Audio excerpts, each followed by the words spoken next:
Another year has gone by. It is the end of 2024, and we had another year of video games. So today I'm going to talk about all of the games that I have played in the year 2024. I think this is my third or fourth year of logging games. Yes, I started, oh man, is this fifth year? 1, 2, 3, 4, 5, 6. This is my sixth year of logging games. I started back in 2019. I had beaten 7 games, and then I've just gone up from there. So 2019, 7 games. 2020, 12 games. 2021, 25 games. 22, 33 games. 3, I beat 19 games. And then this year, I've beat 30 games. But I have played more than that. And I'm going to have to add up my total playtime hours too at the end. I'm first going to talk about all of the games that are either multiplayer games that I've played online only, free to play, or that I attempted to play and I dropped them. Now, that doesn't mean I'm not going to come back to these games at some point in the future, but as of right now, I had dropped them. So the first game is Deep Rock Galactic. My uncle had told me to play this game. This is probably several years ago, where he said he was talking about it. Him and Thane were playing it. He's like, yeah, it's a super fun game. The game is pretty simple. You play as these dwarfs. You go on these missions where you have specific objectives, like collecting different ores, killing different types of monsters or bugs, and then get the crap out of there. Each one of the characters you can play as, there's 4 different dwarfs, or at least when I was playing, there was. They each have different items. One of them has drills that he can drill fast. One of them has a grapple hook. Another has a light, like a torch gun, that he can light up. Another one's like a heavy artillery machine gun guy. It makes the game easier and more fun when you play with friends because all of each other's different builds help assist the team in a way. So yeah, Deep Rock was really quite fun. The shooting's fun, the mining and collecting is fun, doing the missions is fun. It's a fun game. We played, I don't even know how many hours I put into it, but we played lots, several different friend groups in and out playing that game. So Deep Rock was a blast. Next, I have Fallout 3. Fallout 3 was very slow for me. I have not played a Fallout game, but Fallout 3 is very old. It was very clunky. Like, I don't think I could ADS. There were some glitches and stuff. I played about 4 hours. I got about 4 hours into this game, and I got stuck on some quest, and it just wasn't clicking for me. I was not having a good time. So what I'm going to do this year is I think I'm going to play Fallout New Vegas and give that one a shot. I know Fallout 3 is a good game, and I probably eventually will come back to it and play it. But it is not this time. For all intents and purposes, that game is put on pause. Next is another Bethesda game that my brother-in-law has been trying to get me to play for years. I played Skyrim, I loved that, and he was telling me that I should check out Oblivion because it's super fun and funny. Well, once again, Oblivion is pretty old. I played for like an hour, and I got like the bones of Skyrim is what I would say Oblivion is. And I just think right now, if I'm going to play that type of game, I would much rather play Skyrim and mess around with the mods or go do a bunch of quests that I've never done before. I know Oblivion is a different game, and a lot of people really like it. Once again, this is another one that I'm probably going to have to just go back to at some point because I do want to play it. But maybe it was just a mood thing. I wasn't in the right mood for it. I don't really know. But once again, this one as well, for all intents and purposes, is put on pause. Next is a roguelike that I played. It is Dead Cells. When I first started playing this one, I think this is technically my second roguelike I've played, if you don't count like Call of Duty Nazi Zombies. But because I have played Vampire Survivors. I really like that game. I was super addicted to it. I know it's a very different roguelike compared to something like Dead Cells or Hades. Well, Dead Cells is technically, I'm going to say, my first real roguelite that I've played then, and I just wasn't getting into it. Like, at first it was really fun going through the world, killing monsters, getting money, buying collectibles and upgrades, and getting different weapons and trying different builds and stuff. but it just wasn't clicking for me. I mean, I would get 10, 15 minutes into a run, and then I would die to a boss, and I'd get super frustrated because then I'd have to go start back over.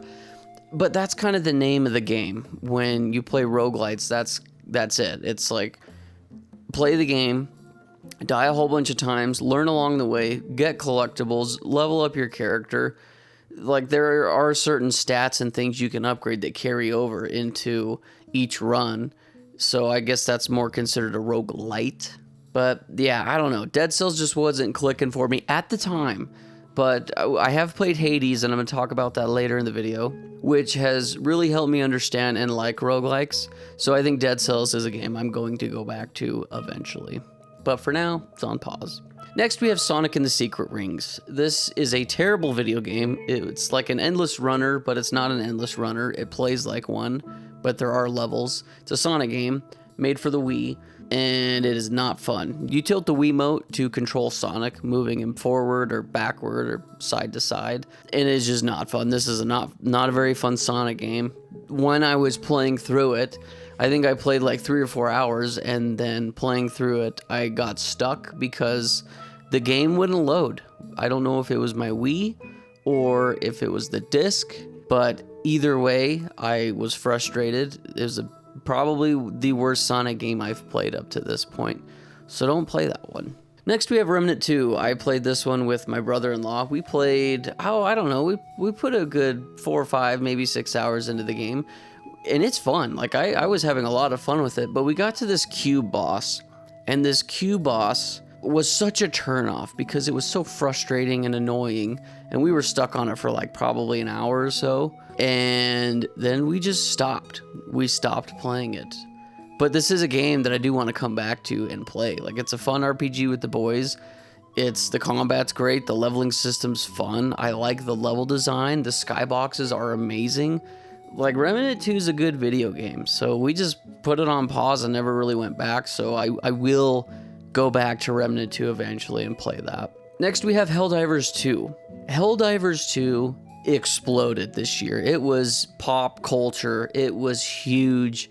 So much revolved around Helldivers 2 in the gaming community. It was great. There was ups and downs. There was some controversy, which sparked the community got involved. There's a lot of downvoting, and then it kind of got resolved, but not at the same time, because Sony was requiring people to have a Sony account or a PlayStation Plus account. I can't remember what it's called. I don't have one, or maybe I do because I have the game. It doesn't matter.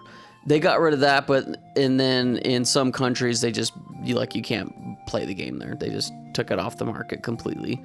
So really, I don't know. It's dumb.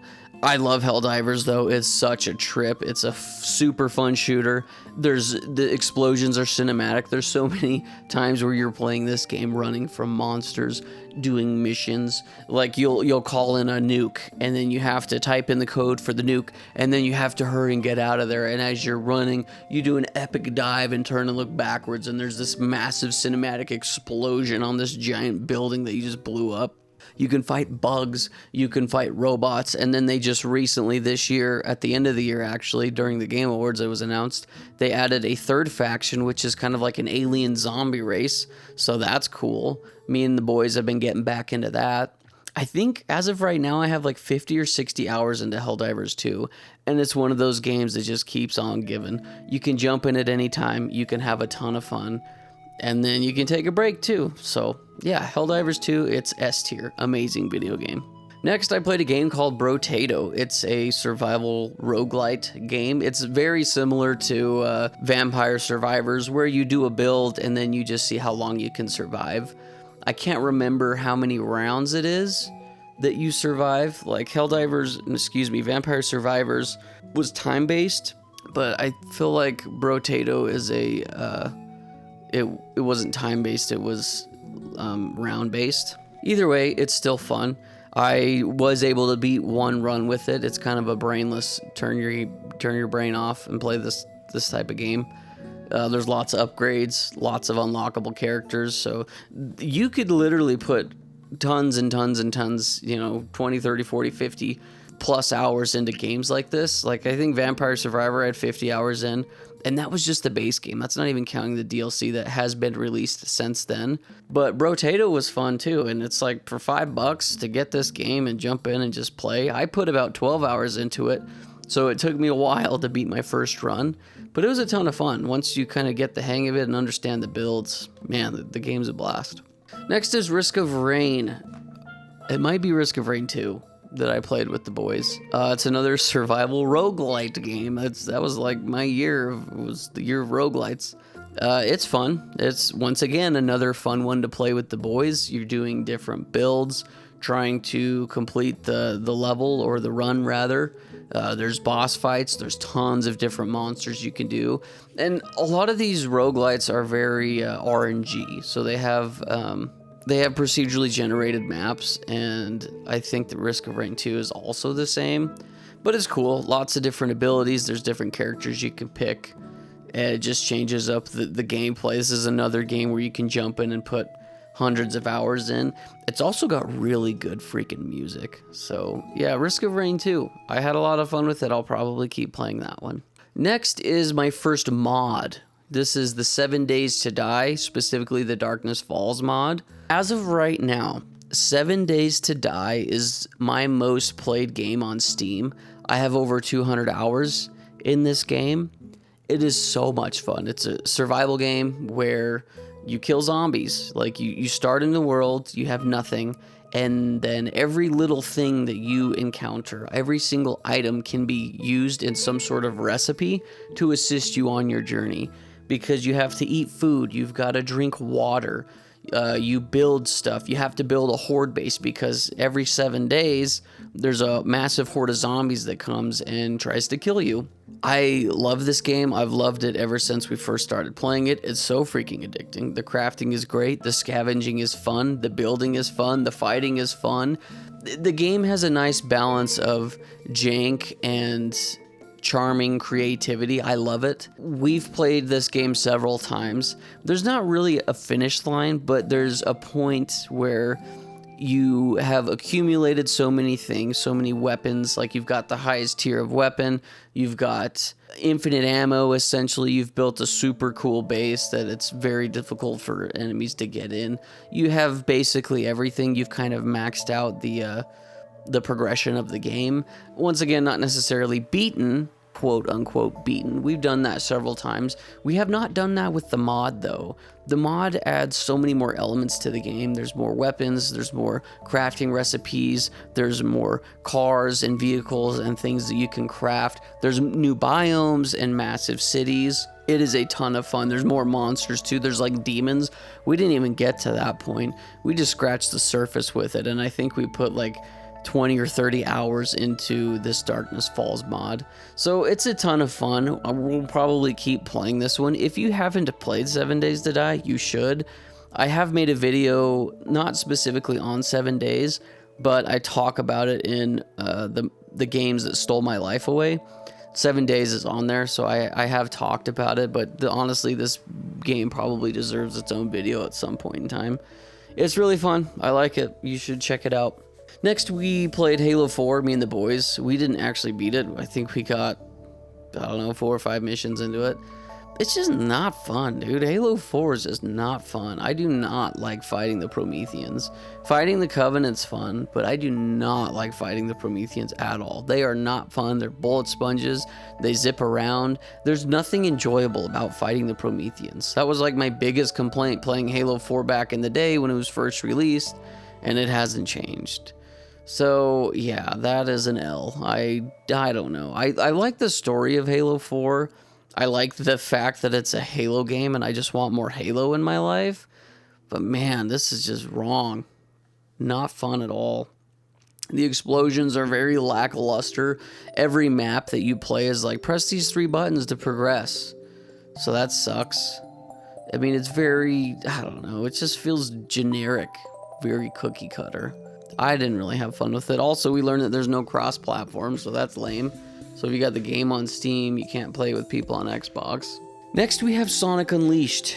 I played about 10 hours into this game, And there are things I really like about Sonic Unleashed, things that I thought that they've innovated on the Sonic franchise, and then there's things that are just absolutely terrible.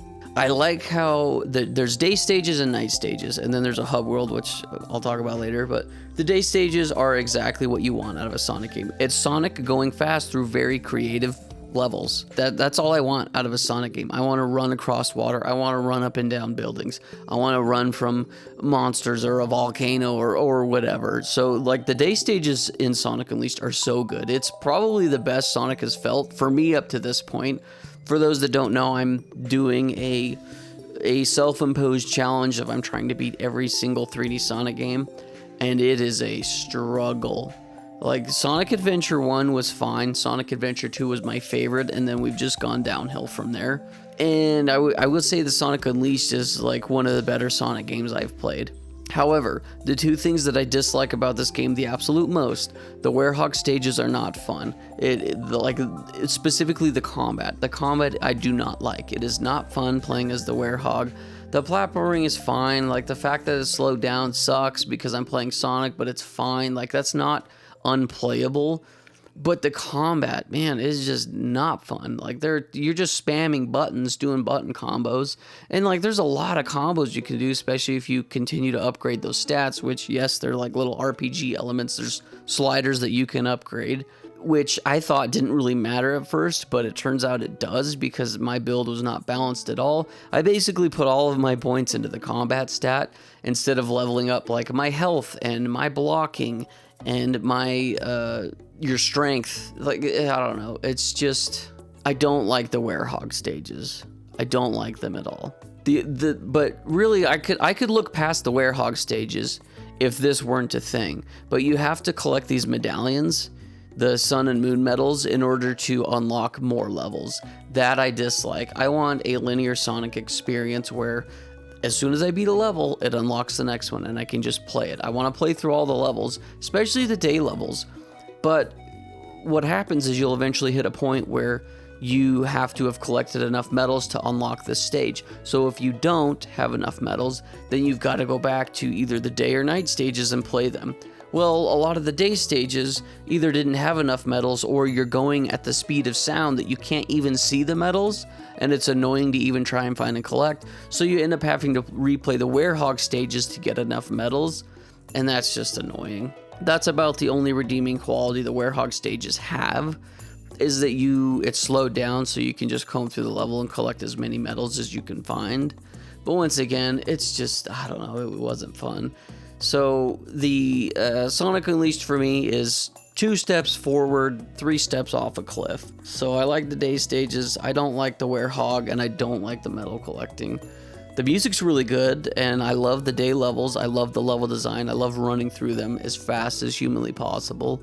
So, yeah, I don't know. Sonic Unleashed, it's like a 6 out of 10, but it's probably a 7 out of 10 Sonic game. And then the final game that I played but didn't beat because it was either a multiplayer or I dropped is Call of Duty Black Ops 6. Me and all the boys have jumped back into Call of Duty finally. I mean, we've dabbled over the years from Modern Warfare 2019 until now, but Black Ops 6 is the first one where we all jump back in and we've had a great time playing it. It's classic Call of Duty, so that's super fun. I have friends that haven't played Call of Duty in years that got Game Pass just so they could play with us. So that's been a blast. The UI is way better in this. Drop-down menus are back, which I love. I was so sick of that Hulu, Netflix scrolling UI crap. I'm done with that.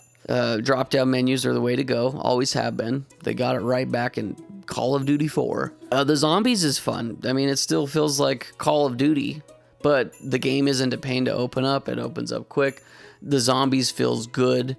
There's progression in the zombies too, so you get more out of playing the zombies. You can unlock cosmetics and different things for your guns. And then they have classic prestige. That's back too. Get to level 55 and then you can prestige. None of this like play through the season and get to this certain level, and then when the next season rolls, we extend the level up to this point. So yeah, they nailed it in my opinion for Black Ops 6, and I'm very happy about that one.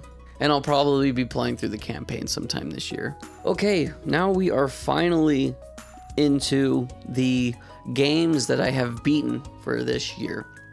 Games that I started and got all the way through them, or if it was a roguelite, I got at least through one run. I didn't roll credits, but I at least got through one run, and I'm counting that as beating the game. Although that's probably a cardinal sin in the roguelite community. I don't care. So, just so you know, every game that I have talked about, or that I will talk about on this list from here on out, is a game I have made a more in-depth video on this same channel, or a main channel video that I did. I'll tell you which one's a main channel video, because there's not as many as on this channel. So regardless, all of the videos on this channel will be in this exact same playlist. And then if you want to find the other ones, you're going to have to go to our other channel, the main RadKatz channel, to find them. But I will tell you which ones I did videos on the main channel. So if I don't specify, then it's on this channel in this playlist, and you can find them. So the first one is Black. Black is a shooter. It was released on the original Xbox, and it's fun. It's very jank. It's got that old game charm. There's lots of world explosions and interactions, which I really like. Like you'll be fighting in a building and it can blow up, or you'll be hiding behind something and it can fall to pieces. The guns are fun. It's a simple shooter. The sound effects are great. Like even just the gun volley sounds really good. When you reload your gun, the background blurs, so your like eyeballs are fixated on the gun itself, which is an interesting effect. I don't know if I necessarily love it, but it is a thing. Throwing grenades in this game was not fun. Like, it was weird. It's like that old, for some reason, throwing a grenade in old video games, just they couldn't figure it out. And I don't know why, because in newer games it feels fine. Like even in Halo back in 2001, throwing grenades was fine. This isn't the only game I've played that's old, that's like from that era, that throwing a grenade felt really bad. Fear was another one where throwing grenades just didn't feel good. And I'm sure there's other games I could think of too, but not off the top of my head. I played it on easy, and even still, there were parts that were kind of hard for me, but it was nothing crazy, and I beat it fast. I beat this game in 5 hours. So, yeah, I mean, Black's fun. You could live your whole life and not play this game and be just fine. Next, we have Diablo 4. I beat this game in about 19 hours, so in a sense, I kind of bum rushed it. It's, I don't know. Diablo 4 just wasn't it for me. I played Diablo 3, and that was the first Diablo game I played. I played with my buddies. It was fun, but it also got very repetitive. You're just killing waves and waves and waves of monsters, trying to level up your character, get different items, and do different builds. And this game's no different. Like, I don't know. It's, leveling up my character was fun. Mostly playing with my friends was fun, and killing different monsters and doing dungeons and whatnot. It was fun seeing the big numbers and everything go up. Like, there was a lot of stimulation. But it's very repetitive. After a couple hours, I just like, man, I've kind of played it all. Like, you go into dungeons, you fight monsters, and then there's a boss. And then you get the loot, then you go to the next area, and you do the dungeons, and you go to the place, you fight the boss, and then I don't know, it just repeat, and it just wasn't clicking for me. I did beat the game, and there is cool things about this game that I do enjoy. Like, the cutscenes are immaculate. They are incredible to look at. Like, just give me a Diablo freaking movie. The atmosphere is cool. It's very eerie. I love the art style. I love the designs of the monsters, and I love how many different monsters to fight there are. So, I don't know, this game has a lot, but just a lot of repetition. So, there's a lot of controversy surrounding Diablo, and in turn just Blizzard, and all of it kind of just turned me off. And maybe the game's better now, I don't freaking know. I played this at the beginning of the year, so I don't know if I'll ever go back to Diablo 4. I think if I'm going to play a type of game like this, I'm going to play PoE.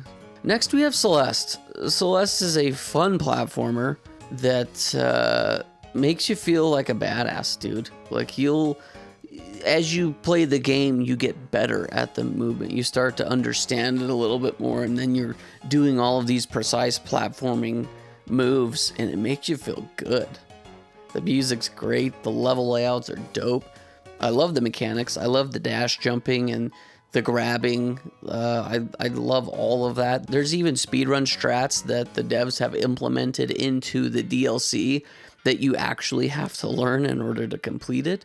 I never did that. I beat this game in about 6.5 hours, and it was frustrating enough for me. I don't even know how many deaths I had, but like, the game wasn't unbeatable. Like, it was definitely a doable game. The DLC, however, is not very beatable for most humans. So even the narrative's pretty good. It's about depression and anxiety. It's got very interesting gameplay that complements that. So I don't know, Celeste is fun, and if you haven't, you should play it. It's been out since 2018, so it's banger indie game. Next we have Limbo. Limbo was one of the first indie games I had ever heard about back in the day, on the Xbox 360 specifically. And I remember I downloaded the demo back in the day and I played through it. I can't remember how long the demo would let me play for, but I mean, it's a very simple puzzle platformer, side-scrolling puzzle platformer. It's got a very unique art style. It's kind of dark. It's got very creative puzzles. It's insane that there's more creativity into some of these puzzles than most AAA games have nowadays, which is crazy because this game is old. Came out in 2010. Yeah, I mean, Limbo's fun. It's a quick game. Beat it in about 3 hours. If you haven't, you could check out Limbo. It's very, very quick, but it's a very fun platformer puzzle game. So next we have Gears of War Judgment. I have been a Gears of War fan since the first one, and Judgment was the only one I had missed out on back in the former years of me playing Gears of War. I played 1, 2, and 3, but I never played Judgment. And I see why nobody else did either. You play as Baird, and his team are on trial for a crime. The game is told in flashbacks, and I mean, it's more Gears of War, but the story kind of bothered me. Like, they're literally in the middle of a war while they're talking, like they're on trial, being judged and potentially sent to prison or executed. I don't remember. But like, you'll be talking and then locusts break in and you're like, dude, what the... And then they just go back to freaking chatting. Business as usual. There's literally a war going on, so that was kind of silly. There's a star system that they have. I don't really know if I feel about that. They changed up the controls a little bit.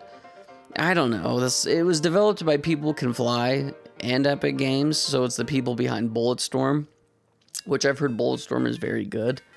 But I played through this Gears of War game, beat it in about 6 hours, and I did not have fun. This was very boring, and it's too bad, because it follows Baird, and Baird's a fan favorite. I did beat it, though. Next, we have A Short Hike, and if I had to describe this game in one word, it's chill. What a chill experience. It's a little collectathon platformer, even though there's not a ton to collect. It took me about an hour, but it was like one of the chillest hours I've played in video games. The music's good, the art style slaps, the characters are funny.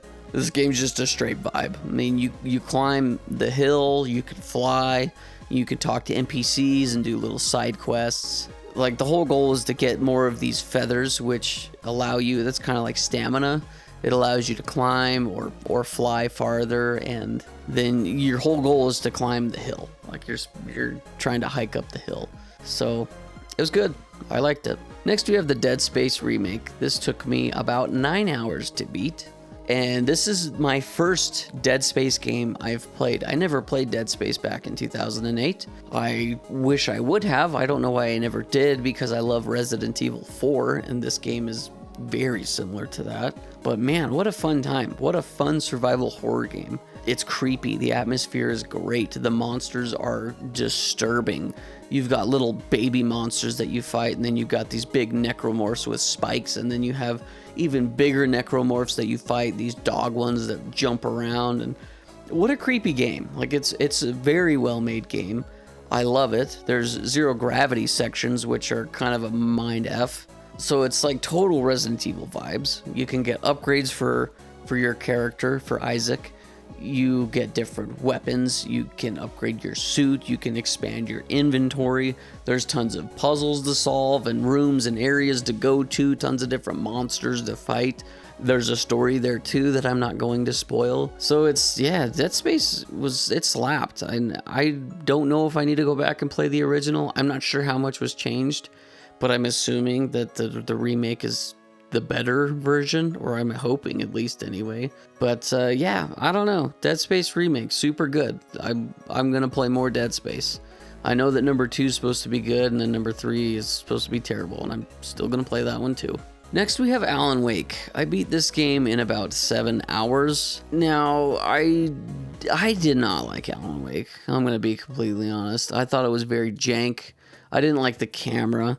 The controls were the combat was I liked and did not like the light mechanic, like the flashlight mechanic.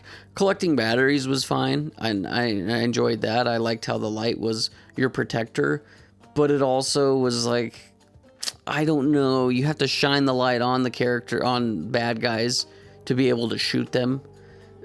You can drop flash grenades and kill them fast. So, I don't know, the gameplay was clunky. Like, all of that was the part that I disliked. But the story and the atmosphere and the weird, trippy, what the hell's going on, that kept me playing. The rinse and repeat gameplay wasn't very fun, but the set pieces, the atmosphere and the music and the story, that was really cool. There's literally a level where you're at a concert on a stage fighting monsters. Very, very fun. I love that.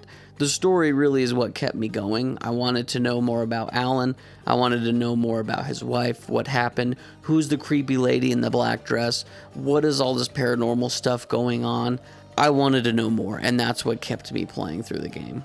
I do know that there is like a remake that I probably should have played that probably, hopefully, fingers crossed, changed a lot of these quality of life things that I would be hoping for.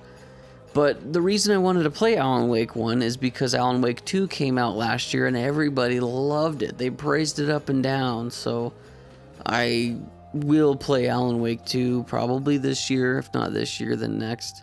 It's on the list though, and I'm excited to play through that one because I'm hoping it's better.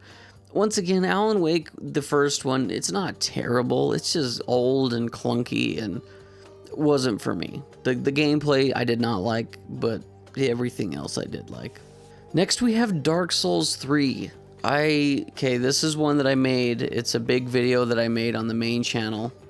So you can go get my full and complete thoughts on that. But it's a Souls game. Souls games are some of my favorites of all time. I love FromSoft. I love the Souls series. It's super fun. The difference between this one and the others is I would say that it's better. It's not as jank as number 1. It's definitely more linear, so it's not as open as number 1. But I'm fine with that. Like, there's lots of cool areas. It may be one of my favorite Souls games. I'm not sure yet. Like, Bloodborne's still up there. Of course, Elden Ring is amazing.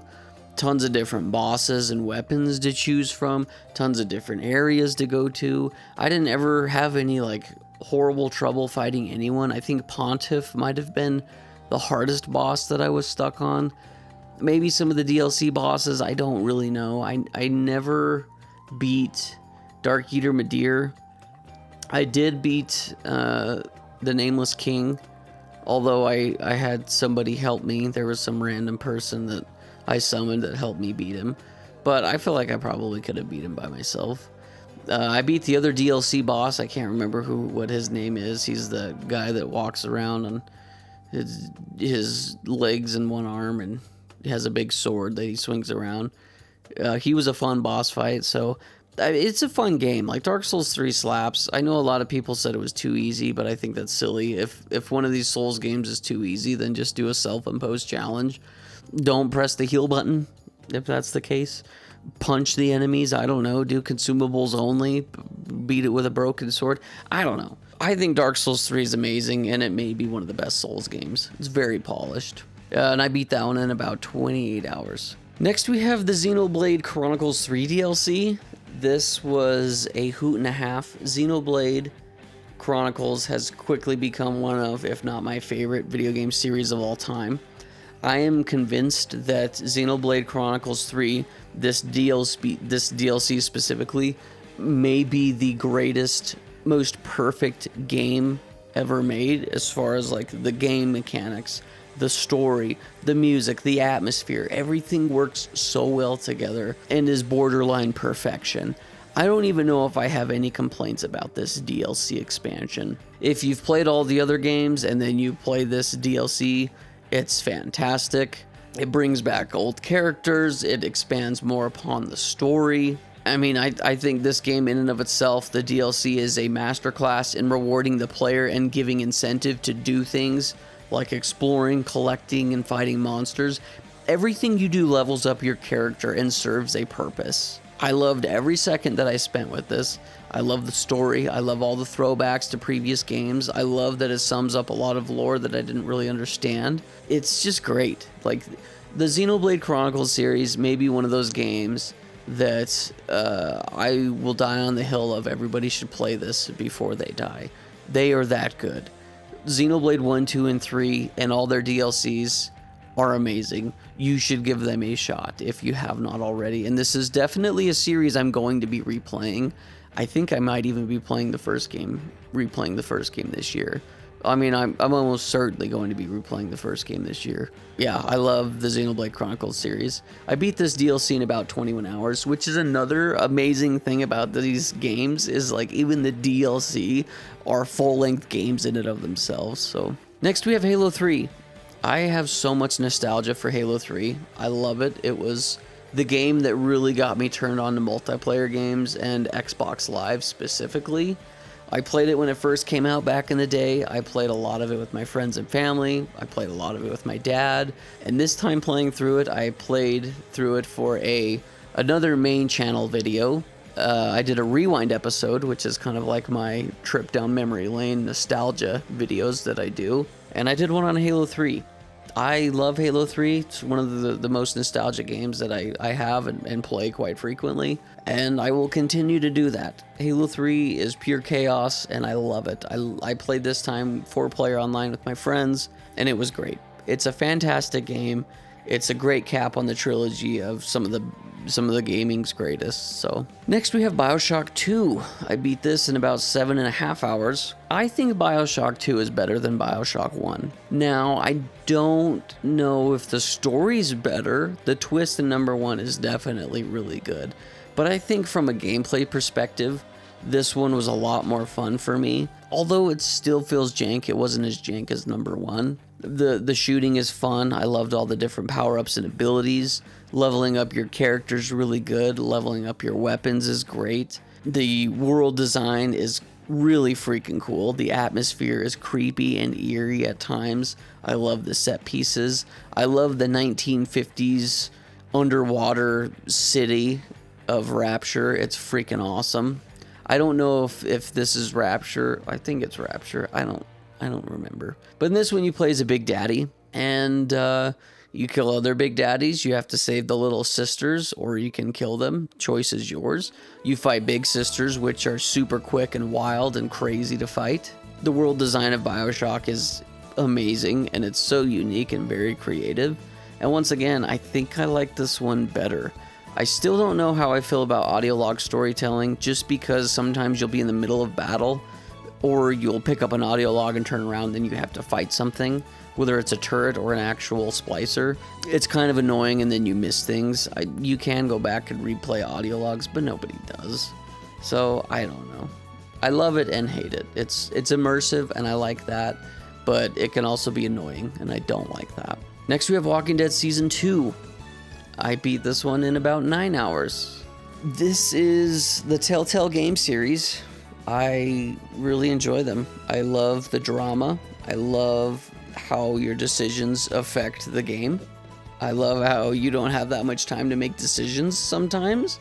Sometimes you think you're choosing what the best decision would be, or something you would choose, but other characters respond very terribly to that. So you have to pay attention. You have to understand the relationship that the characters have with Clementine, who's the main character. and try to choose based upon that. But at the end of the day, I would always try to make decisions that I would make. And I don't know if I necessarily got the best ending doing that. It's still fun. I like the concept of saving your game from the last one to the next one.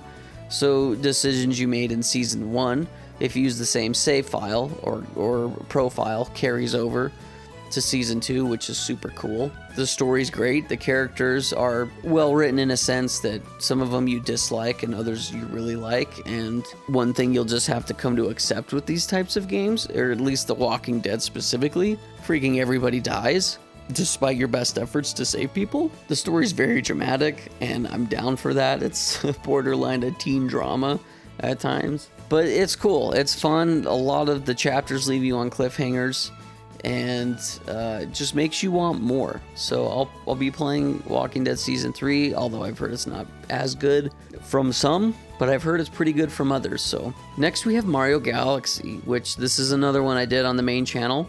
I love Mario Galaxy. I have a lot of nostalgia for it. The music's amazing. The world design is incredible. I think that the level design and its vibrancy and how playful this game is what makes it stand out. I wouldn't say that this is like one of the greatest Mario games, because I still think Odyssey, and honestly even 64 for that matter, is better in a sense of like, hey, here's the thing you need to get. Go get it however you'd like. In this one, it's not the case. This one, it's more of an experience. It's like, hey, here's a level. It's very linear, but we're going to take you on this very creative journey every single time you enter a level.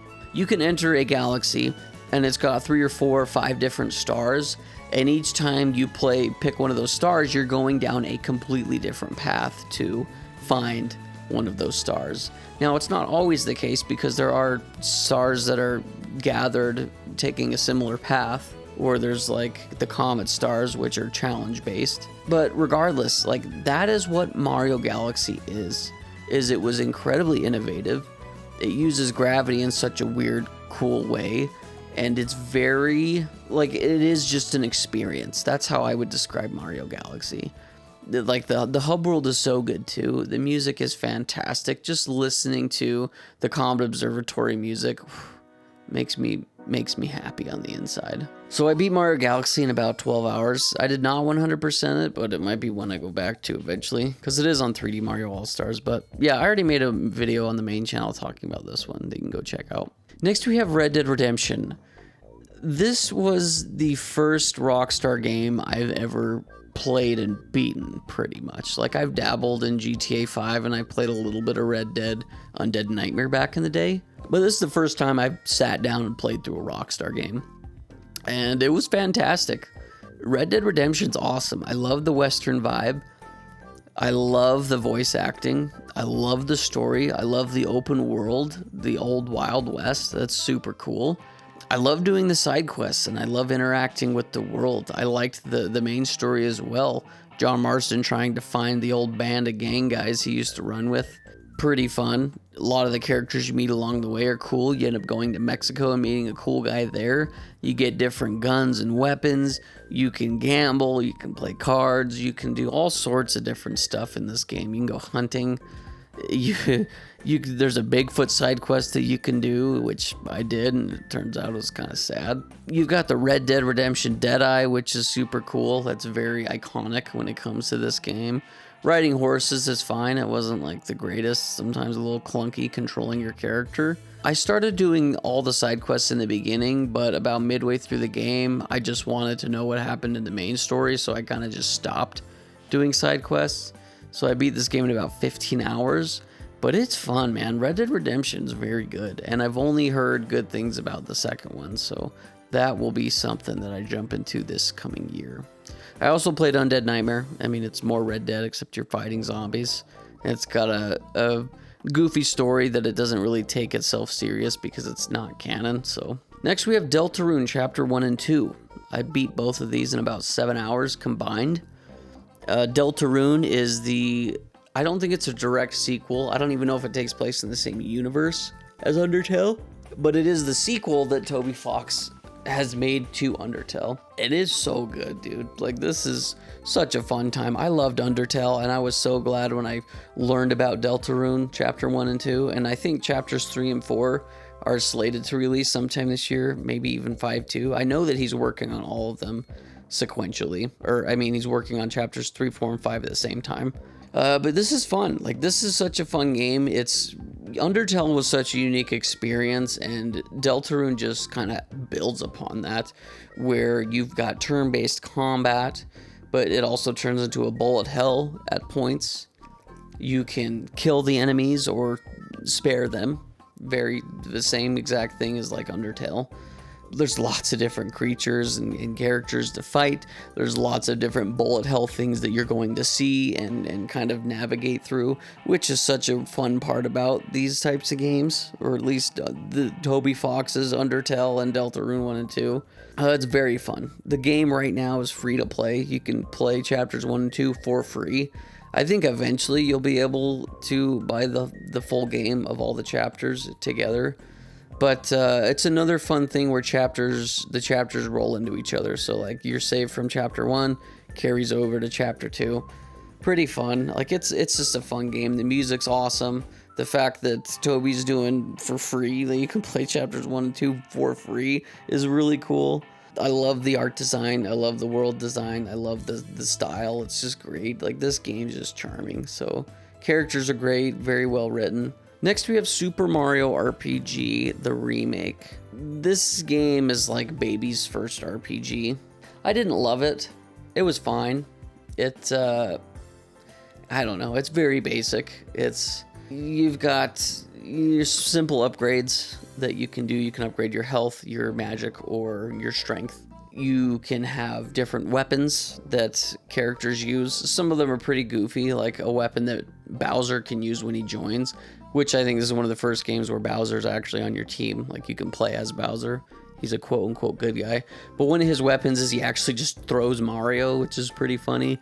Mario can get a hammer. Peach joins your party. You get a little puppet guy named Gino, and then you can get the cloud guy, which Mallow, that's his name. Mallow joins the party. You're trying to help him. So, I don't know. It's like it's a fun game. The game looks great. I love the art style. The music's fun, except for the battle theme, which you hear 1,000 times. That was not fun. But yeah, I don't know. It's a pretty basic RPG. I beat it in about, 13 and a half hours. So it didn't take me a long time. But the final boss fight was a gauntlet for me. That was tough. And I don't even know if there's a difficulty. I can't even remember if I picked a difficulty or not. So I don't know. It was fun. Like, if you've never played an RPG before, you can jump into this one. And I know there's a big fan base around Mario RPG. So I don't know. It was fine. Next is Cold War, Call of Duty Cold War. I played this game, and this is probably the most underrated Call of Duty game I've ever played.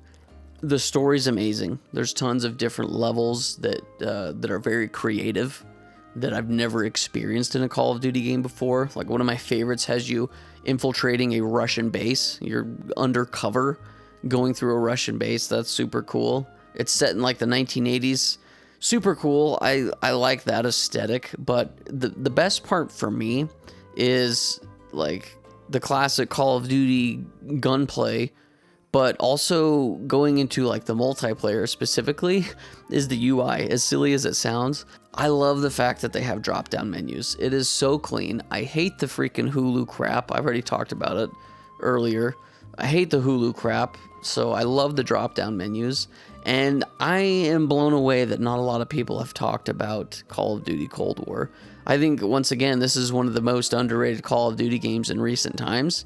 Even though it's still sold like crazy. It sold 30 million copies, so it's not like people didn't play it.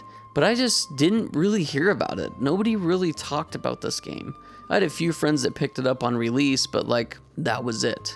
So I personally think that Call of Duty Cold War is very underrated and one of the better Call of Duties that's released in recent times. But Black Ops 6 is also still freaking good too. So next we have Donkey Kong 64. I made a video about this one on our main channel. It's very nostalgic for me. It's a very big collectathon platformer. with lots of controversy because of how much there is to collect, but it is a collectathon platformer, so imagine not collecting things in a collectathon. Kind of silly. But I love it, man. There are parts of this game that are downright dog water, and I acknowledge that. Some of the barrel mini games are really dumb. A lot of the backtracking you have to do kind of stinks, but I also enjoyed it at the same time. I played this game way back when as a kid, and it was one of the very few games I had. So the fact that it was this big and had a lot of replayability, I really, really liked. And I did just that. Me and my sisters played the crap out of this game. But I never beat it as a kid, so playing through it now, I finally beat the game, and it was super fun, and you should just go check out the main video that I did on this one, because I really, really like Donkey Kong 64, and I think it's one of my most nostalgic games from my childhood, and it's also one of my favorite games from my childhood. Next, we have Hollow Knight. Hollow Knight might be my game of the year. My personal game of the year. I have not decided, but I'll decide at the end of this video. But Hollow Knight was so good. It's a Metroidvania game released in 2017. Everybody loved it back then. I've only ever heard good things about Hollow Knight and people really wanting Silksong for that matter. But for some reason I had never jumped into Hollow Knight. And I don't know why. I don't know if that's happened to you guys where you see a game, you see how well it's praised, everybody loves it. You should jump into it, and for some reason you just don't. Well, I finally did, and I love Hollow Knight. Hollow Knight's like a Metroidvania mixed with Dark Souls. It's so good, dude. There's so many different enemies to kill. There's so many different things to collect. The map itself is a character that you can interact with as far as like unlocking things, and you'll get to certain sections where you can't actually reach that point yet because you don't have a specific move. So when it comes to Hollow Knight, the best piece of advice I would give is, for one, you got to give yourself some time to kind of understand and learn the game. But then two, you have to be completely okay with being lost. Get comfortable with just exploring endlessly, because there is going to be an end to it, but it's also like exploration is the name of the game. Not only is the combat and the character building and the movements and all of the mechanics super fun, but the exploration in and of itself is another rewarding aspect of it, and probably my favorite part about it was just exploring. You'd find secrets, you'd go into nooks and crannies, you would unlock a different ability or power-up that would allow you to reach a specific ledge, or you can now swim in water. So many different fun things with Hollow Knight. Then you have tons of different charms you can add to your character to change your build and make things easier or whatever. Like there's charms that gives you shield, there's charms that gives you more health, there's charms that allow you to swing your sword faster or reach farther. You can upgrade your sword to do more damage. There's tons of boss fights to fight, which are so cool. All the bosses in this game are so good. There are some that were incredibly infuriating and I got stuck on, and there were some bosses that I skipped entirely because they weren't required. I tried to beat them. I don't know if I found every boss. I like to think I found all the bosses in the base game specifically. I couldn't beat them all. I'm not that good. I think my favorite boss fight was definitely the Mantis boss fight, just because it felt very fluid and methodical, and you can get these Mantis's moves down just perfectly, and it makes you feel freaking awesome. Running through different locations and dashing and smacking the ground with your sword and double jumping and climbing. Oh, it's so good, dude. All of the movement flows so well into each other, and I love it. There's also a bunch of free DLC, which looks way too hard for me, and I don't know if I will ever go back through and play, because I think the final DLC is just a boss rush, which looks stupid hard, and I'm just not that good. But Silksong is on the way, so I need to fret not, because I hopefully won't have to wait that long. I played Hollow Knight this year, and if Silksong comes out in 2025, that would be poggers. Yeah, I think Hollow Knight might be my game of the year. I beat it in 32 hours and 17 minutes, and I loved every second of it. Next, we have Resident Evil 3 Remake. It is fine, I guess. I now understand why everybody was complaining about how this just felt like should have been a DLC to the Resident Evil 2 Remake, except they sold it at full price.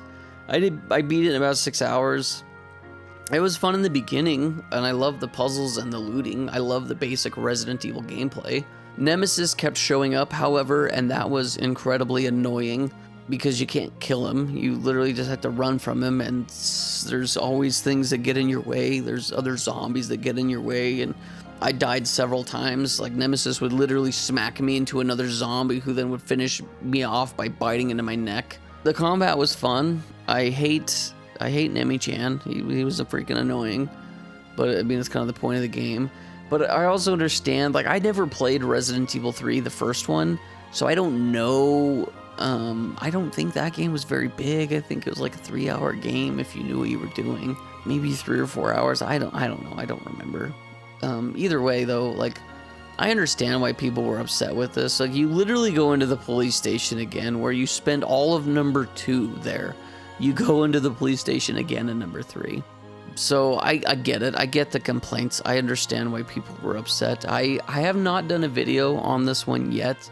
I think I'm going to do a video on Resident Evil 2, 3, and 4 Remake together and talk about my thoughts on all of that, do a kind of a bigger video on that. So we'll see. But as far as Resident Evil 3 Remake as its own, eh. Next, we have Psychonauts 2. Now, this was another one that it was competing for my Game of the Year. I beat it in 14 hours and 30 minutes, and I think that Psychonauts 2 for me might be one of the most creative video games I have ever played. The first level of this game sets the tone of how creative and wacky and wild this game is going to be. The whole point of Psychonauts is you go into people's brains trying to solve an overarching mystery and maybe help the people, maybe just try to learn more.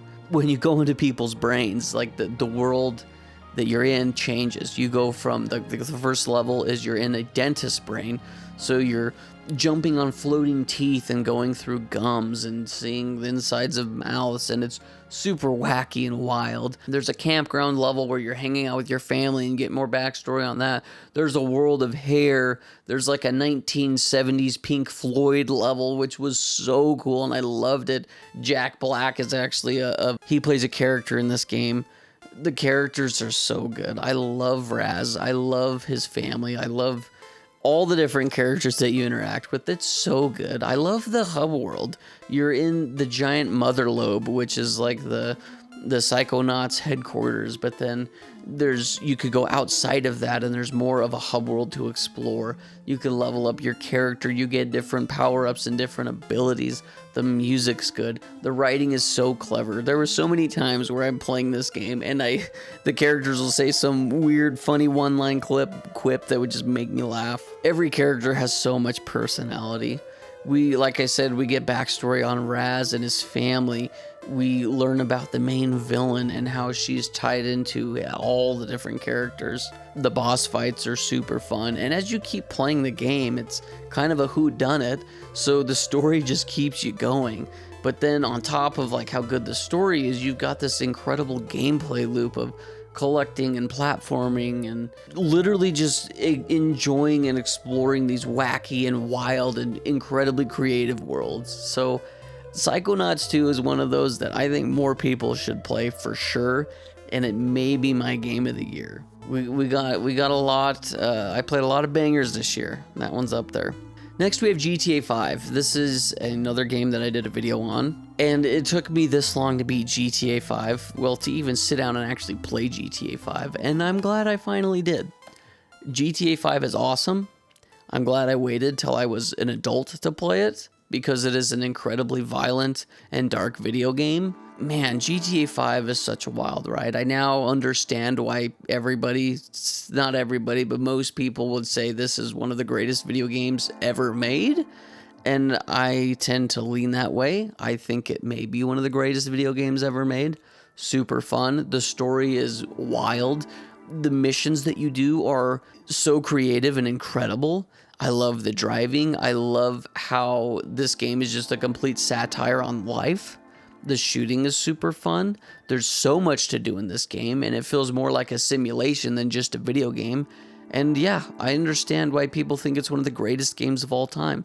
You can literally have your own life inside of Grand Theft Auto 5, and then you can do it online with your friends as well. So I beat GTA 5 in about 24 hours, which I think is probably definitely on the shorter side because there's so much to do and I barely scraped the surface, if I'm being completely honest. Next, we have The Legend of Zelda Wind Waker. This is another one that was kind of competing for my game of the year. I've never beaten Wind Waker. I played it back in the day, back in high school, but I never beat it. I think I got to the Tower of Gods. I always tell people I got to the Triforce quest, but I think I got to the Tower of Gods and that's where I quit from my replay this time. But I don't know. It doesn't matter. The Wind Waker is so good. The Wind Waker is literally exploration, the video game, and I love it. I love being able to go to all of the different islands. I love doing the side quests that unlock me more items. I love visiting islands and finding items there, finding heart pieces or items that help you progress the game. I like finding all of the different fairies that give you upgrades. I like doing all the mini games. I like just getting on my boat and sailing across the sea, listening to the great sea theme. I love the music of Wind Waker. I love the vibe of Wind Waker. I love the childlike, whimsical feel of Wind Waker. Outset Island is Wind Waker in a nutshell. The music of Outset is great. The vibe of Outset is great. Seeing all of the different characters just chilling, living life. Link is just vibing, bro. Outset Island is just a vibe. You look out and you see the vast oceans, but then you hear the music and turn around, you're like, wow, my grandma's here and my sister's here and all my neighbors and there's pigs and Snot Boy and I love Wind Waker. I'm sad I didn't play it back in the day, and even though I never had a GameCube or played Wind Waker back in the day, I watched a lot of it, and I have a lot of nostalgia for Wind Waker, which is weird because I've never really played the game, but I love it. Wind Waker is amazing. The exploration is amazing. It's just an incredible video game. I loved every second of it. I was literally waking up every morning for like 2 straight weeks to play this video game. I beat it in about 28 hours, and I think I got close to 100%ing it. I didn't get every heart piece, but I did get close. Yeah, I love Wind Waker. I love the vibe. I love everything about Wind Waker. It's such a fun game. And it really is like, it laid out the foundations of what Breath of the Wild would become.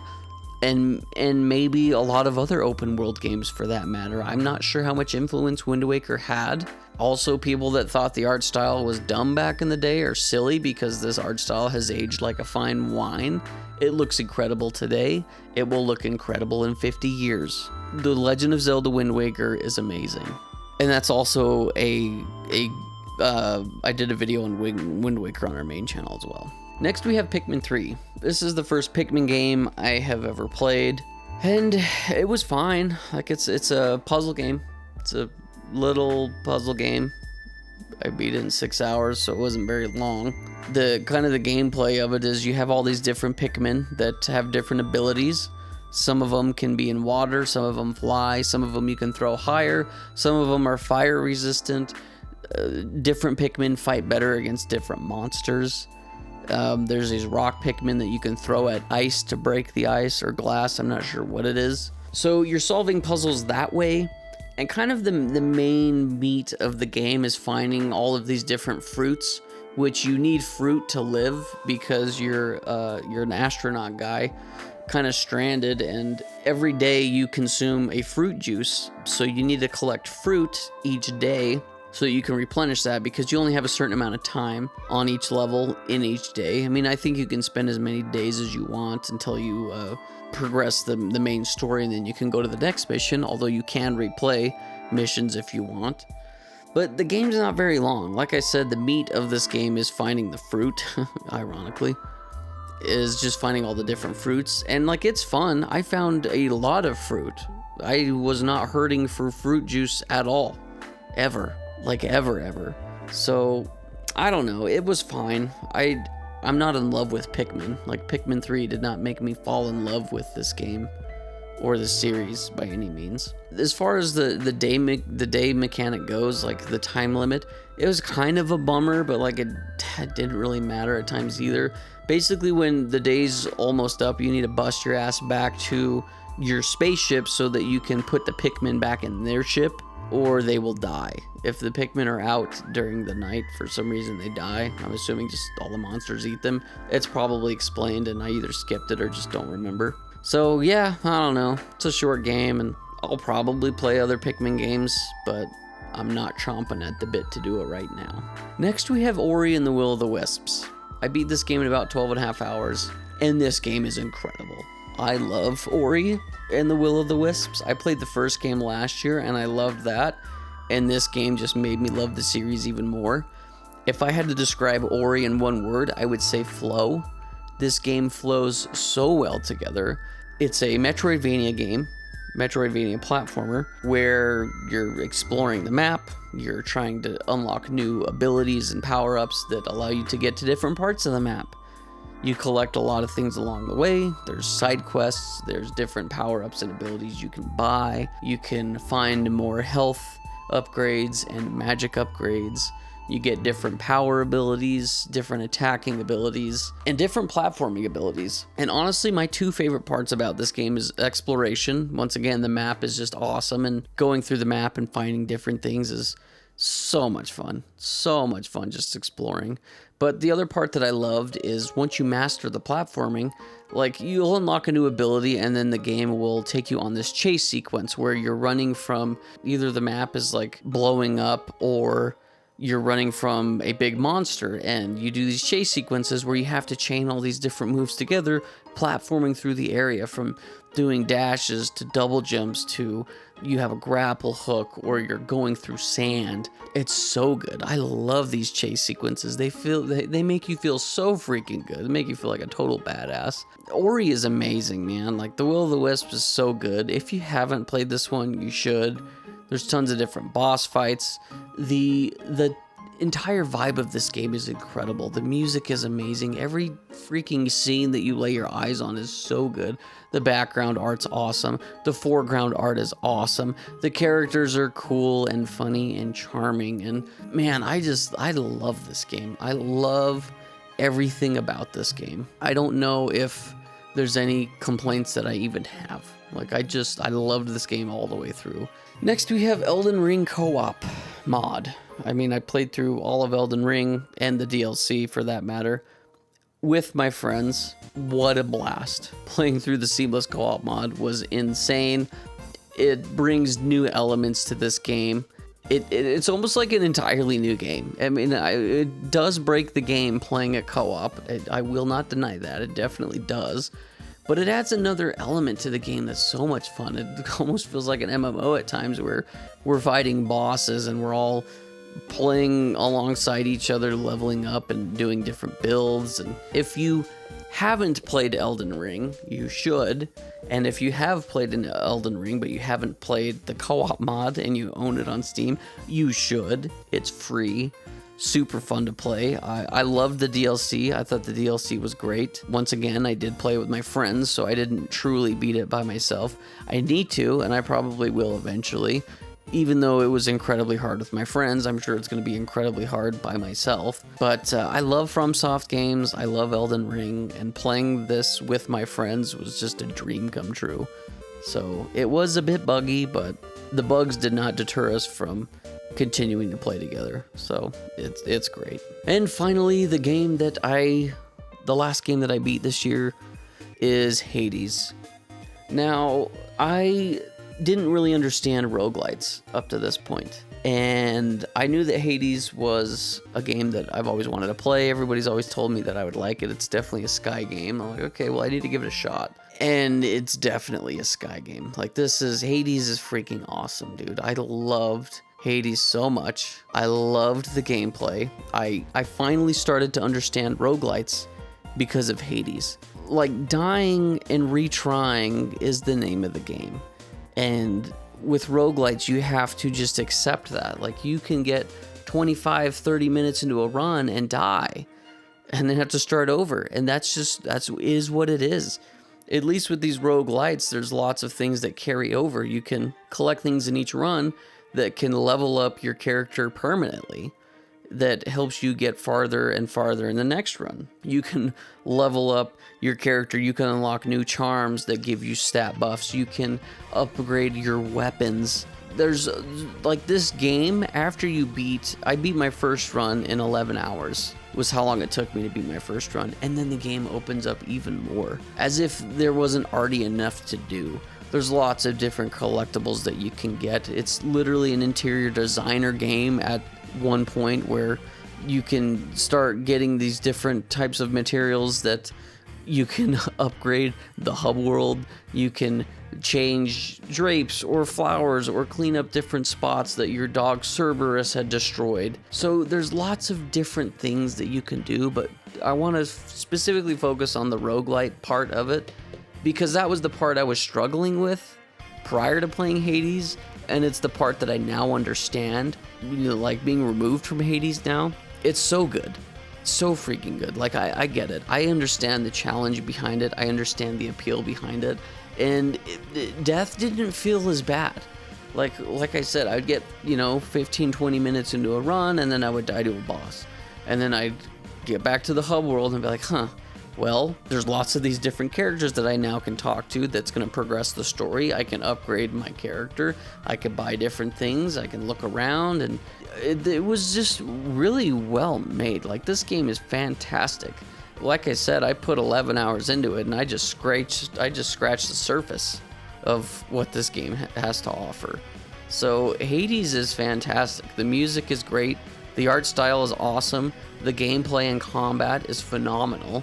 Makes you feel so good. All of the different builds that you can do are super fun, and that's like the other big appeal when it comes to these roguelites, is doing different builds. That's the part of the gameplay that gets shaken up all the time and adds for borderline endless replayability. So I know that there's people that have hundreds of hours into Hades. I think in order to truly beat the game and roll credits, you have to beat it about 10 times. I could be wrong on that, but this is a game I'm going to continue to play throughout. I said I beat it, but it was like I beat one run, 11 hours. So if you can beat one run, then you should be able to beat 10 and continue to progress the story, which is super fun that there even is a story here that's really good. The voice acting's really good. The characters are charming. The voice quips and things that they say are super fun. Like, this is just a fantastic video game, and if you haven't played Hades, you should. I know Hades 2 is out, like the beta, I think. I don't think the full game release is out yet, but I'm probably going to play Hades 2 eventually too. So, but that is it. That is all of the games that I have played in 2024. All the games that I've played and dropped, or I've played and I have beaten. So it was a lot of time I spent. I will add up how much time I will add up all of the time that I spent playing. Okay, it looks like we have 378 total hours. So yeah, that was all the games I was able to get through. I will, however, state here, because in my backlog, my 2024 backlog video, all of the games that I wanted to play through this year, the one that I did not get to was Witcher 3, which I have started. I have already started The Witcher 3 at the filming of this video, which is December 23rd.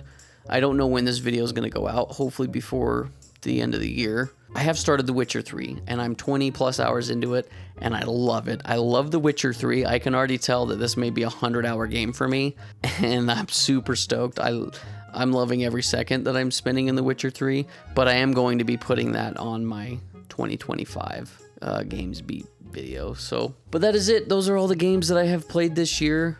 I had a great year of gaming. I played a lot of gaming bangers, a lot of the ones on the backlog that I have probably should have played years ago. But I think if I had to pick my game of the year, I think I am going to go with Hollow Knight, just because, it was tough. Like Hollow Knight, Psychonauts 2, Wind Waker, those three games, like I was losing sleep over because I just was thinking about these games constantly, wanting to play them. I think I'm going to have to give it to Hollow Knight though. Hollow Knight was such a fun and unique experience for me. That's my game of the year, my 2025 game of the year. My 2024 game of the year. The game that I played this year. Of the games I played, that was probably my favorite. I didn't play every single game that came out this year, so I don't really know what my game of the year would be. Yeah, I'm going to have to give it to Hollow Knight. So, but that's it. Let me know what games you guys played this year. Let me know some of your guys' favorite gaming experiences of the year. And stay tuned because I'm going to be making a video talking about my 2025 backlog and games that I will be playing for next year. Now, I've made a list that's pretty big and I don't know if I will get to all of them. So whatever ones I don't get to, they will just carry over to the next year. Just like how I wasn't able to beat Witcher 3 for this year, that carried over into 2025. So anyway, thank you guys so much for watching. And as always, keep it rad.